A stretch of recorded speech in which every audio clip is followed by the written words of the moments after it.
The Great War had ended, Europe lay exhausted, yet peace was a fragile dream. A new shadow fell across the land, the Cold War. It began subtly, a chill in the air, a hardening of hearts. An invisible line was drawn. It split nations, it divided families. East stood against West. A continent, once vibrant, now held its breath, caught in a new, icy grip. The hope for lasting tranquility quickly faded.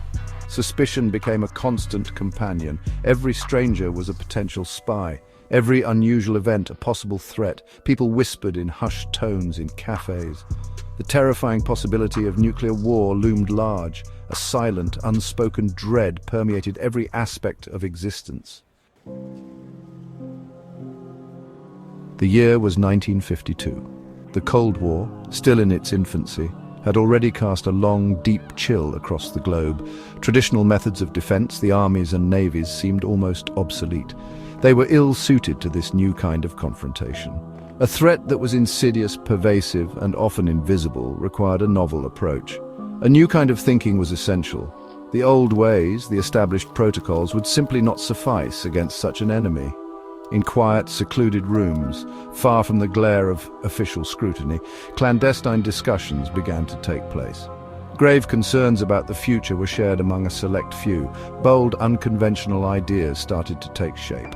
These were individuals who had witnessed firsthand the horrific devastation of open warfare. They carried the scars of past conflicts.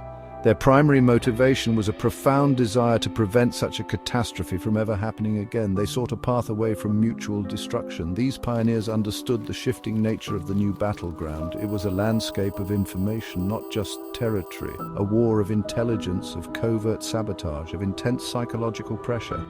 This was the very genesis of S.T.A.R.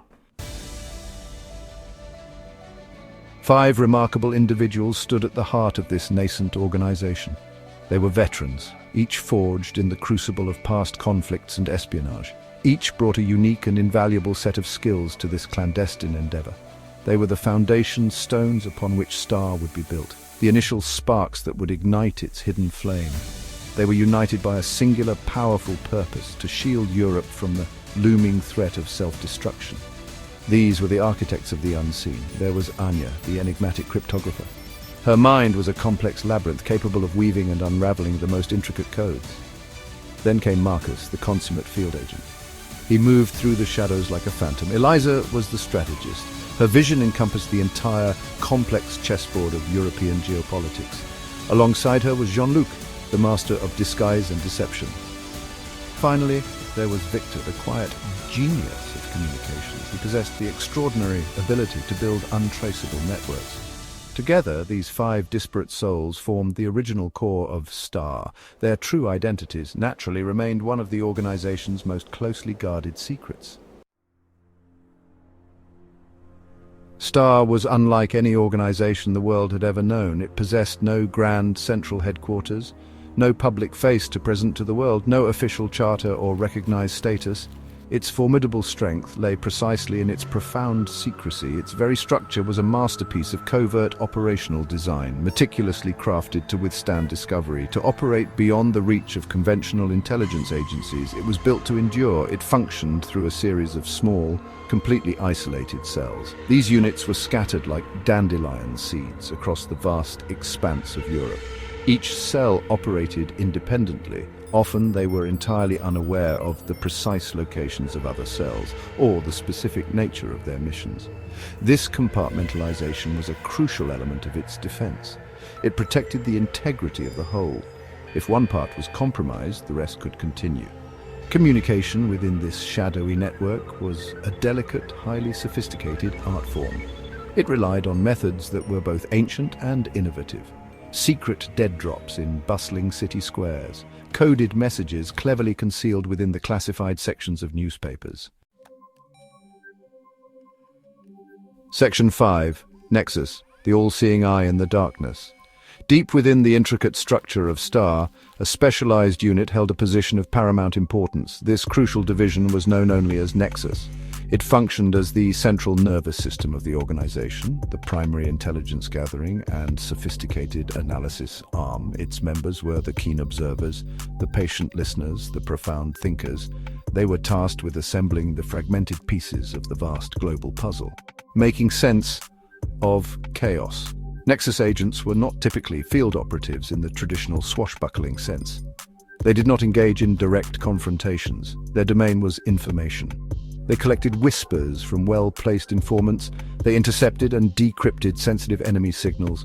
They meticulously analyzed the nascent field of satellite imagery, economic data, political speeches, cultural shifts. Everything was a potential clue. No detail was too small, no source too obscure for their attention. These dedicated analysts sifted through veritable mountains of raw data. They searched tirelessly for hidden patterns, for the subtle, almost imperceptible underlying intentions of global powers, for the faint, early warning signs of impending crises. Their work was painstaking, yet it was utterly vital for the successful execution of S.T.A.R's overarching mission. Section 6. Special Operations, the Silent Saboteurs of Conflict. While the analysts of Nexus meticulously gathered and interpreted intelligence, another distinct branch of S.T.A.R acted upon it. This was the domain of Special Operations. They were the sharp, decisive end of S.T.A.R's spear. These were the highly skilled agents of direct, often perilous action. Their missions were, by necessity, incredibly dangerous and always completely deniable by any official authority. They walked a tightrope without a net. Their assigned tasks varied enormously, dictated by the ever-shifting geopolitical landscape. One day it might be the daring rescue of a compromised asset from deep within hostile territory. Another, the subtle sabotage of an emerging weapons program, or the systematic disruption of an enemy spy network. They also engaged in countering sophisticated disinformation campaigns, always operating far outside the recognized boundaries of international law, beyond any official sanction, believing they served a greater common good. These elite operatives were exceptionally skilled individuals. They were experts in the arts of covert entry and silent movement, masters of close-quarters combat, should circumstances demand it, and remarkably adept at improvisation under conditions of extreme pressure. Section 7. Brink of Oblivion. The Orion Incident unveiled. History meticulously records many terrifyingly close calls during the long, tense years of the Cold War. Moments when the entire world seemed to collectively hold its breath, when the specter of nuclear Armageddon loomed large, but some of these profound crises remained hidden from public view, known only to a select initiated few. The Orion Incident, as it was later internally designated, was precisely one such moment, a terrifying secret carefully guarded for decades.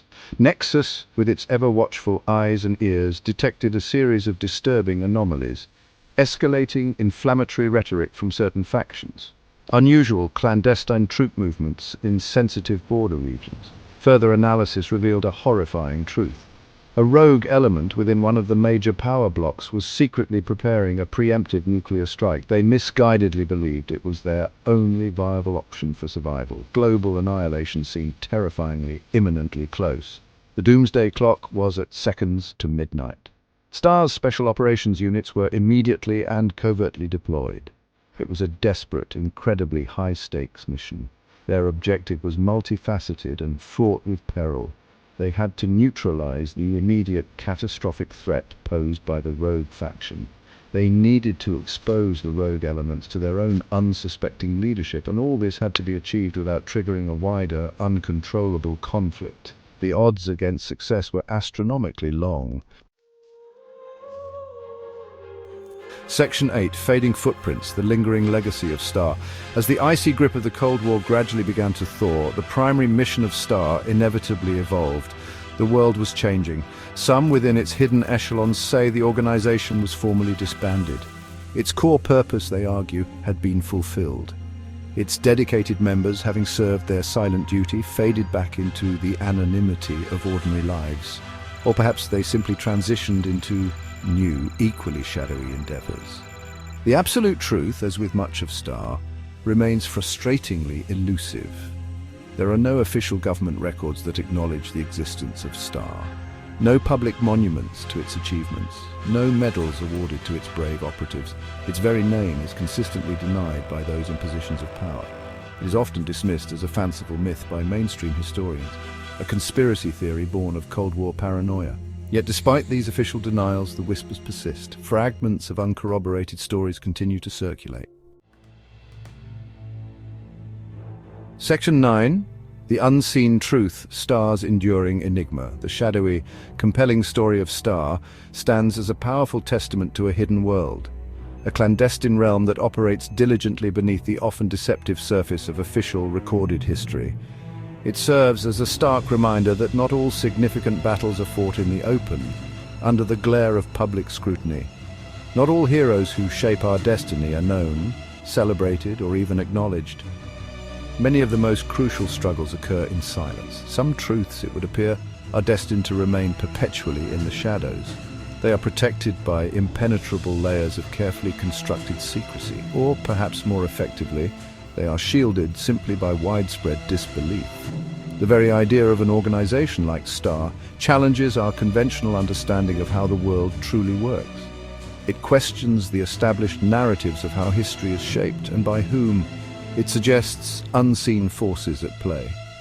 Perhaps S.T.A.R. was a unique, extraordinary product of its specific time, a desperate, unconventional measure conceived for exceptionally desperate days, a necessary evil in an age of existential threat. Or perhaps it represents a recurring archetype in human affairs, an unseen guiding hand that subtly emerges when the stakes are at their absolute highest. Its form and methods changing with the ages, but its core purpose remaining constant, a silent guardian. The profound enigma of S.T.A.R. endures.